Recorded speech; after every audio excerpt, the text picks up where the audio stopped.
Hi everyone, this is the Queen Bee coming at you, and today we're going to be making an earring. So we'll need some scissors, I'm using John James short beading needles.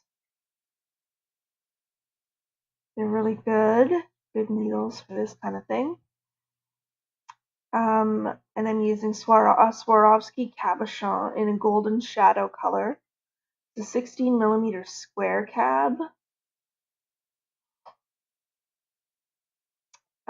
For embellishments, I'm going to be using the Pacific Opal 3mm cab, or by cone. Gold-plated Toho treasures. That's why they're sticking to the plastic like that. And this is what it will look like in the end. Just so you know. We're making a back that covers all of the foiling on the square cabochon. And and I'm using some gold-colored Nymo, as well as some clear rosalyn colored 15-0s. The treasures, the gold beads, of course, are 11s. There's the gold Nymo.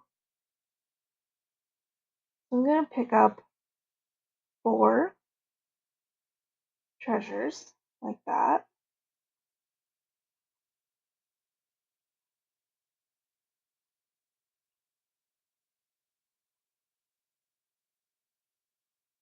There we go. And I'm going to go back through them to make a round. There we go.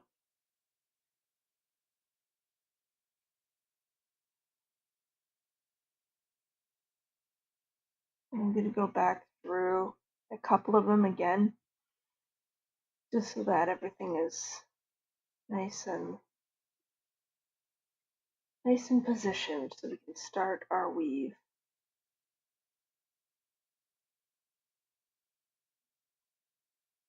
And don't worry if any of this is like happening too fast or whatever, because of course there will be a slideshow.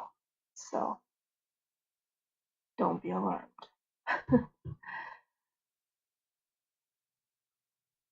That's Sophia trying to get in on my stuff. Oh, that cat. Okay. There.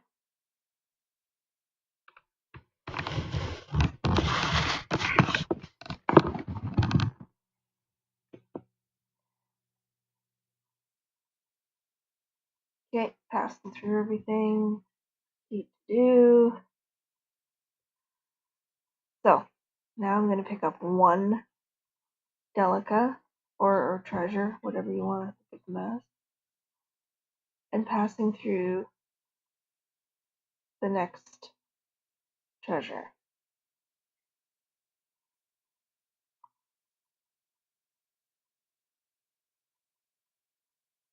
And 1 bead.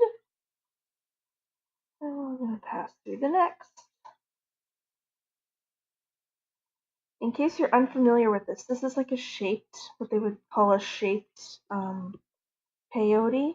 It's a combination of peyote stitch and herringbone stitch. And we're going to be making sort of like a pyramid for the back of this cab. It'll fit nicer than if we just do it in the round. And it's a good technique to know how to do, because if you can do this, you can make all kinds of cool shapes, both flat and 3-dimensional. So it's good to know. Anyway, all right, I'm done the round, so I'm adding my last bead for the round, and I'm going to be stepping up through the last bead and the first bead up around.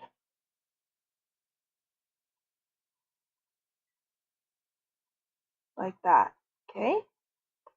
So it's a nice obvious square shape.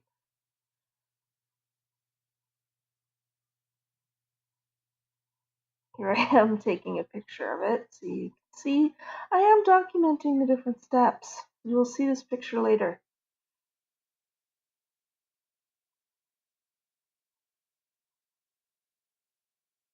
There we go, taking the picture. Click. There you go. Okay, now for this next step we have to do a little bit of herringbone. So what we're going to do is pick up 2 treasures, like that.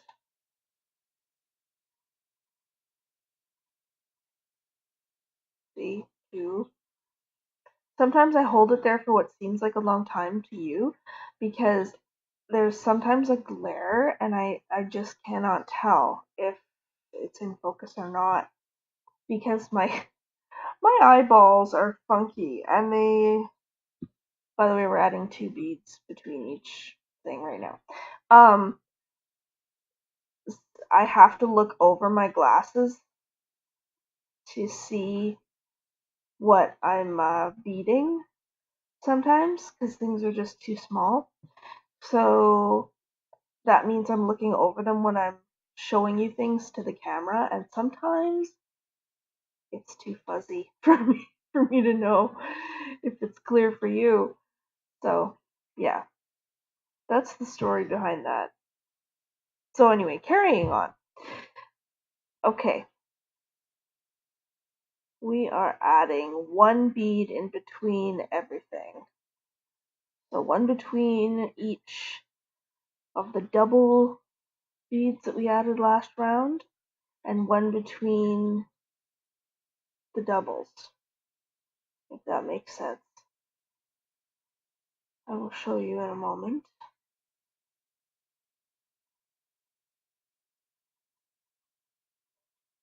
And that's pretty universal for this kind of stitching. When you do a herringbone stitch, usually the next round will be just straight up peyote.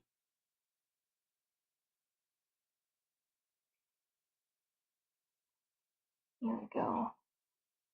You see what I'm doing? Come on, focus. There we go.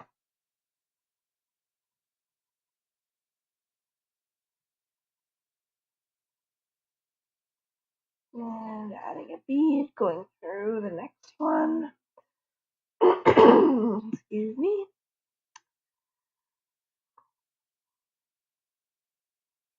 Adding a bead, going through the next one.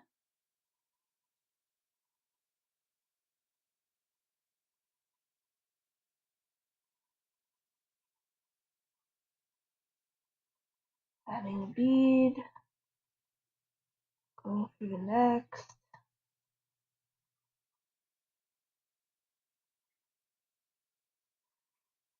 And I gotta confess that I made that first earring component a long time ago, like probably 2 years ago now. And I meant to make this tutorial way back then, but I didn't have this digital camera yet that I've got, and I was recording all my videos back then on an iPhone 4S. So my videos were ugly and they were hard to look at and hard to make. Oh, there we go. We're done the round.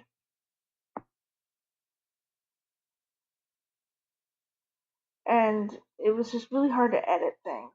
So, this is where I'm going to be honest with you. The first one I made, because I made these so long ago, this is the first one that I made. And it's wrong. Beep. Because I forgot that this stitch, I needed to add 3 to a corner at a specific juncture. So it took me a while to find out.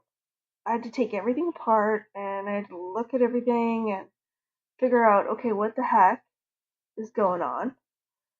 And see, we need 3 beads at this point after adding the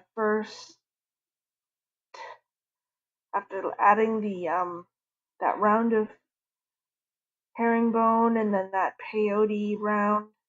Then we need 3 beads in the corner instead of just 2 because we're making the square bigger.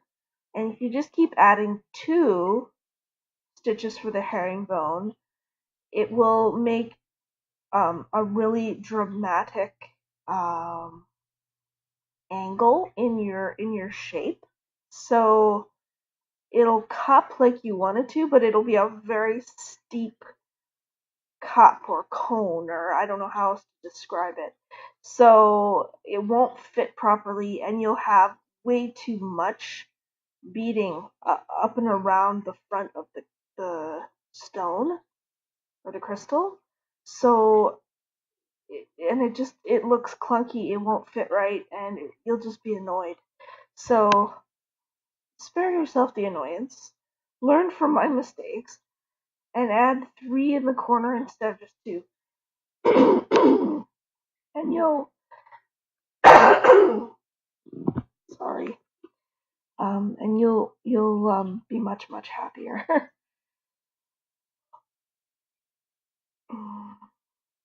There we go. You'll see how much flatter it's laying in my hands.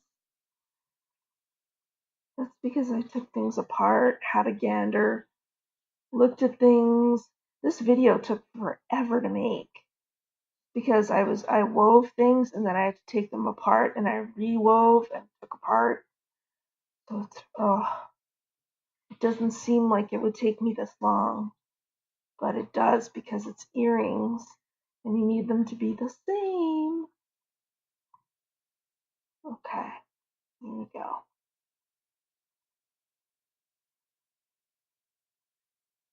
So that's why I'm talking a lot right now, not necessarily about what I'm doing, because you'll see in more detail with the slideshow, and I'll explain more thoroughly at that point. But this was sort of what it was like in real life to do this.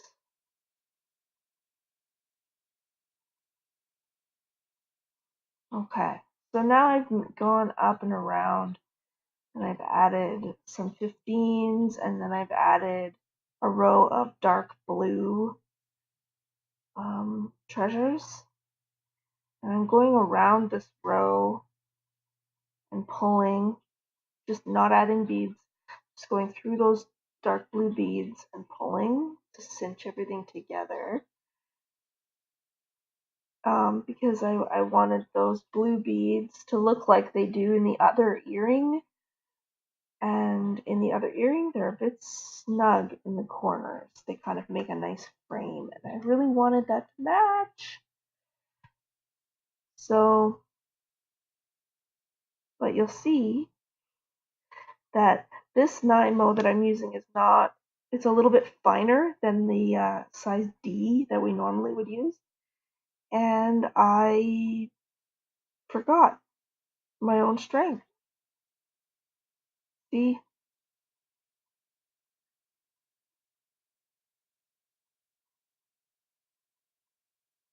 There's a point here where it breaks. And it's very sad. But you don't have to bear with it and see me fixing it, because I will fix it off camera. Okay, now I'm showing you that I'm going to be doing the next row of gold treasures.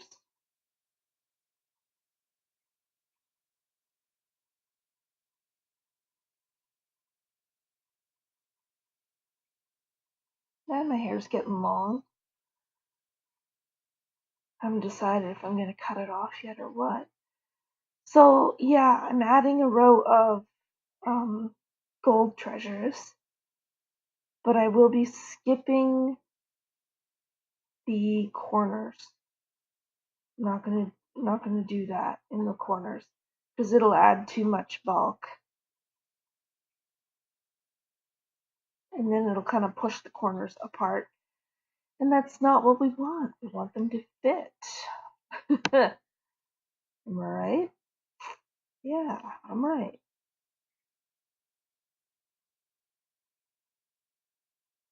So it's just simple, round peyote, nothing hard.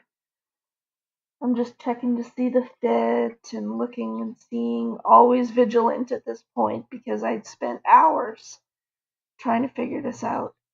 there there we go.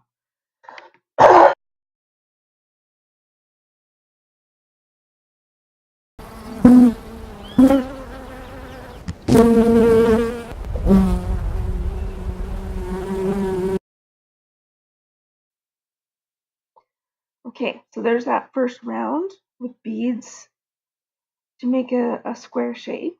Okay, that's pretty straightforward. Straightforward. All right, now I'm adding 2 beads on the corners there to make, well, to kind of make corners, if you will. There we go.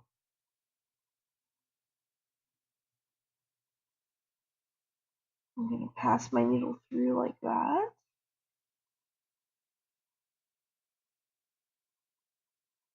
And then you have this funny looking thing. And we're going to add 1 bead in between each gap. So I'm going to add 1 bead in between the herringbone, which is the pairs of beads. And we're going to add 1 where it's just flat, just straight. And then, 1 between each. Like that.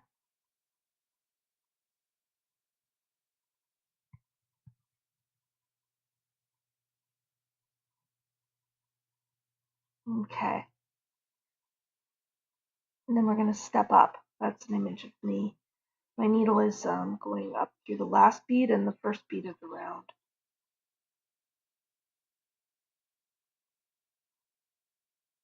And we're going to add 2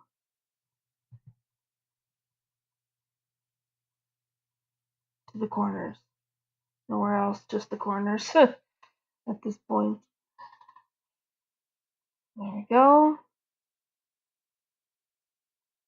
We're going to do just peyote through the rest.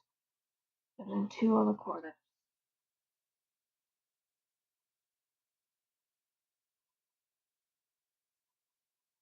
There we go. 2 on the corners. Starting to look kind of like a circular kind of shape. And you'll notice that the corners, where there are corners, the gaps are getting bigger. And you want to keep your eyes peeled for that.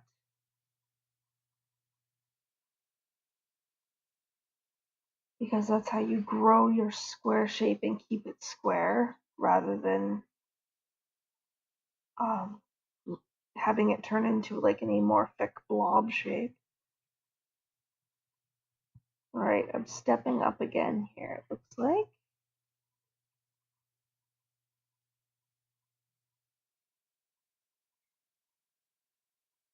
Oh no, I'm not. I'm adding 1 bead. Then I'm going to add a pair of beads. Forgive me. So this is what it's looking like at that point. Obviously, we have a little ways to go. Obviously.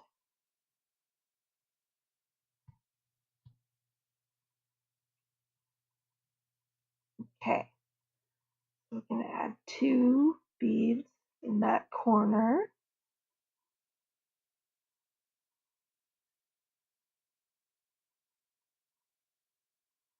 Okay. Now it's starting to look like it should.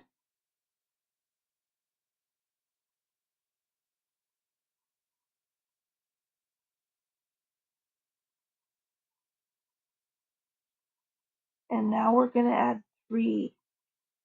Do you see the size of that gap there on the corner?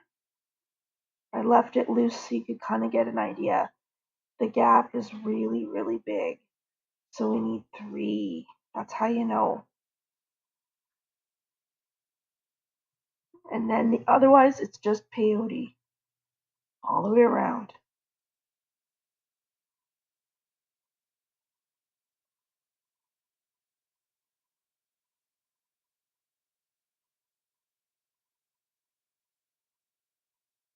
And my needle is through those 2 beads like that, just to show you that you'll add one.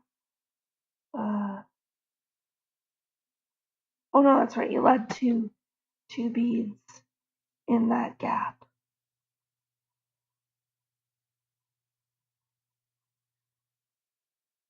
The only reason for that is because we needed to make a 3-dimensional shape. If you wanted to make a flat square, like for a bead or something, a beaded bead, then you would just add the 1 and just keep going and going.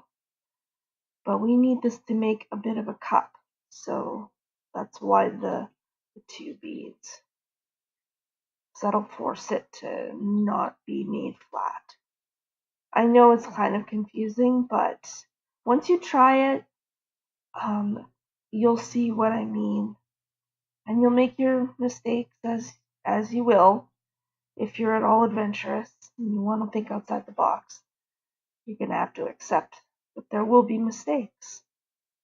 Okay, so I am on the last round, it looks like,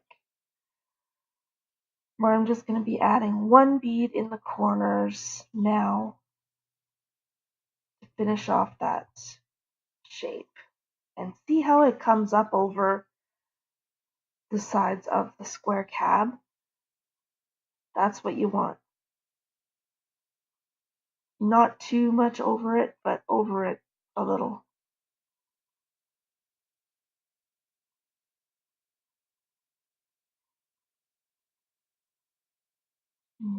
Okay. Now I'm adding a row of 15s. And you're probably asking, well, why are you doing that now? Because you're not cinching it up yet. And you're right, I'm not. They actually serve the purpose of marking, and I'll show you what I mean later. Okay, and I've added a row of treasures in a blue, like a almost navy kind of a blue. And I'm doing a row of gold between the blues. And this is after I've gone through the blues and pulled. So there is tension already. And now I am adding, I'm adding the 15s. I'm sorry. I'm adding 15s and then a 1 gold treasure in the corners only. Otherwise, they're all 15s. This is the cinching row. This is where we're cinching in so that it fits over the cab. And if you want to, you don't have to, I don't think, but if you feel like it, you can go through all those 15s again and pull. And then you will have a very nice fitting, secured tab. Okay, so I've got a bicone, 3mm bicone, and a 15 stopper bead. And I'm going through, the bead is going to sit on top of where that first row of 15s is. I'll show you again. So there's the first one. And there's the second. Okay, so I'm coming out of a treasure that is right next to one of the 15s we added before. And then I will add the bicone and the stopper bead, which is a 15, go down and through and make that little picot. and come out through a gold bead right next to it, like right the next gold one. I hope that makes sense. And there you have it. On the corners, I added 4mm crystals in like a really pretty, I think it's Capri blue or something. I can't remember the name of it. And then I added a loop like this out of 10 15s that are reinforced 3 times. And then you add your ear hooks to those loops and you're done. Well, I hope you enjoyed, and I'll talk to you soon. Bye!